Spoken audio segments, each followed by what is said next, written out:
A lot of people make this same mistake by undervaluing tight ends in fantasy football. This is the Dynasty Market Report, where we look at a specific asset in Dynasty Fantasy Football and we check how is the market moving around this asset. What are some real trades happening? Because everybody knows one of the best ways to make their Dynasty team better is by making trades. And we all understand buy low, sell high, but what is low, what is high, and what is a fair value for any given player? Today, we're going to look at Brock Bowers, one of the best tight ends in Dynasty Fantasy Football. And I think what we're going to find is, I think a lot of these trades are just too low. So what I was saying before, a lot of people are undervaluing tight ends in fantasy football, and I don't get it. Tight end is one of the best distillations of what fantasy football is. What does that mean? So we're going to get a little bit elementary, but stick with me here. If you think about redraft leagues with one quarterback, you start one quarterback, you start one tight end. Some of them get drafted early, some of them get drafted later, and it should not be that way. If you look at quarterbacks, we can use that as an example. Like Josh Allen last year in 2025 was QB1. He scored 22 points per game. QB2 and 3 were Stafford and Drake May, who scored over 21 points per game. You were getting less than 1 point more each week if you drafted Josh Allen in the second round, compared to Drake May and Matt Stafford at 2 and 3, who you did not have to draft until, I think Drake May was an 11th round pick, Matt Stafford undrafted in redraft. There are so many good quarterbacks that you should not be drafting one early, even though a lot of people will take them in the second and third round. The opposite is true at tight end. There are so few good and consistent tight ends that you should be taking them early and you should be pushing their value up. A lot of people think they're the same. They're both positions where you start one of them and they don't take into account what fantasy football is. It's just scoring more points than your opponent. And if you can get the same points for cheaper, like we were talking about with quarterbacks, that's what you want to be doing. And you cannot reliably do this with tight end. The other thing about tight ends is that people start to see the offseason they see the tight ends way differently than they do in season. In season, there are people guessing at which tight ends are going to do well each week. Tight ends come and go in short spurts. And when you get to the end of the year, we'll say, well, Trey McBride scored this many points per game, and the 10th best tight end scored slightly fewer points per game. But that's not how it works. If you think back to last season, in September, people were asking me if they should be starting Jawan Johnson. People were drafting Evan Ingram. Those guys were not good fantasy tight ends for a lot of the year. Week in, week out, you could not be trusting those guys. So if you have someone locked in like Brock Bowers, Trey McBride, they are just more valuable because taking the 10th ranked tight end or the 12th ranked tight end and saying, well, I can get this level of production from another guy, week to week is not what's actually happening. The 10th ranked tight end will have scores of 6 for 60 and a touchdown in 1 week, and then 2 for 20 and no touchdown in another week. And Trey McBride and Brock Bowers are just consistently great. So when we look at some of these trades that we're about to get into, I think we need to factor in that week in, week out, making the guess of which tight end is valuable for you is going to lead a lot of people to just miss and get very small point production from their tight end slots. And Trey McBride and Brock Bowers are just going to be incredibly valuable. So if we start to go through some of these trades, what we're seeing is that Brock Bowers is just a little bit undervalued. So trade number 1, Brock Bowers and Marvin Harrison for James Cook and Kyle Pitts. Kyle Pitts had a good year, but he's another one of those guys where he's going to hurt you a lot more often than he helps you. At least that's been his career through his first 4 years.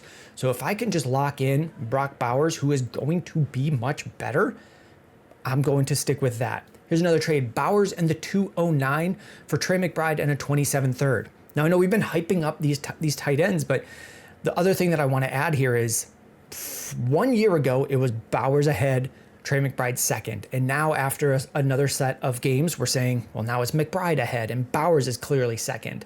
If I can just swap to the Bowers side here, where I'm trading a third for a second right now, and then using that second to do other things, I'll take that small value win because we aren't that great at predicting what's going to happen in the next year. A lot of the times we'll say, well, 2025 just happened and now that's what's going to happen again. that's the new norm, and that's not how things work. So if I can take a guy who's slightly higher ranked, go to the guy who's one spot behind him, go from McBride to Bowers, and pick up more value on the way, I'm typically looking to do something like that. Here's another deal, Brock Bowers for Jonathan Taylor and Tucker Kraft. Tucker Kraft was a good tight end who popped up this past year and was performing well before getting hurt.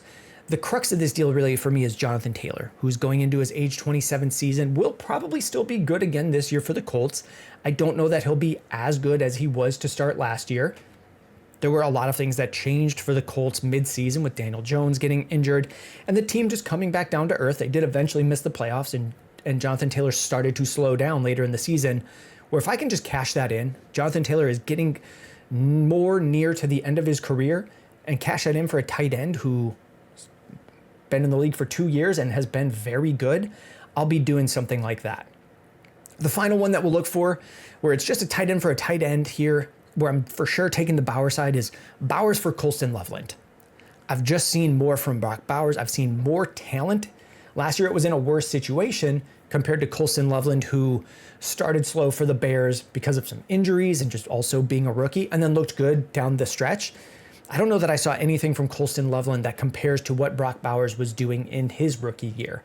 Now, Bowers didn't do so great in 2025. He was injured and the team was much worse, but we don't actually need that much to change for the Raiders for Bowers to really improve or fully bounce back. If you think about his 2-year career, the Raiders have been terrible. So I don't need them to get great for Bowers to be excellent. I just need them to be okay. They have a tight end. They have a great running back. They're probably drafting Mendoza.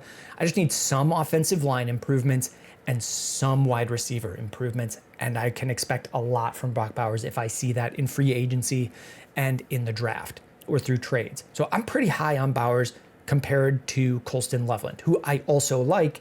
This is just really saying I really like one guy and I really like one guy, but not quite as much.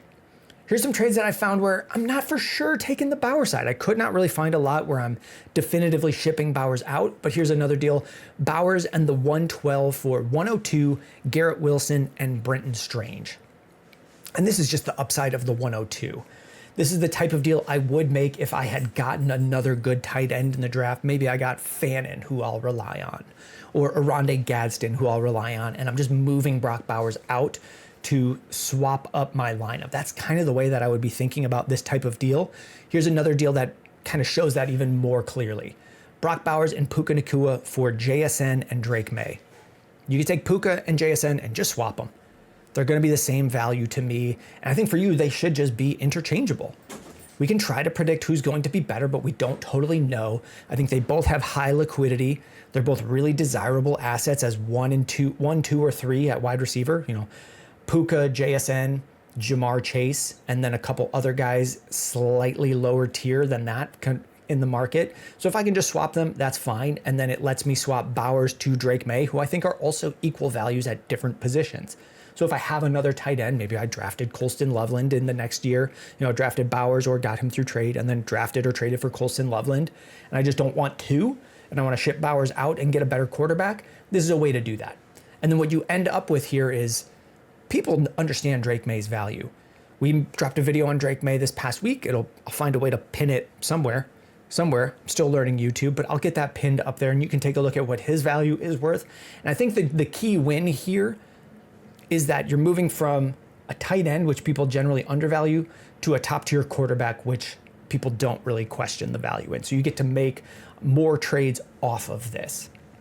So these are the trades that I've found for Brock Bowers. So if you've made it this far in the video, there's a good chance you liked hearing some trades about players who might be undervalued. We've got another player just like that, a video that you might want to watch. We'll link it on your screen. It's about Zay Flowers. He was quietly wide receiver 7 last year, and I think the market is sleeping on him. So that video will be on your screen. Take a look at that one. Thank you very much. We will see you in the next one.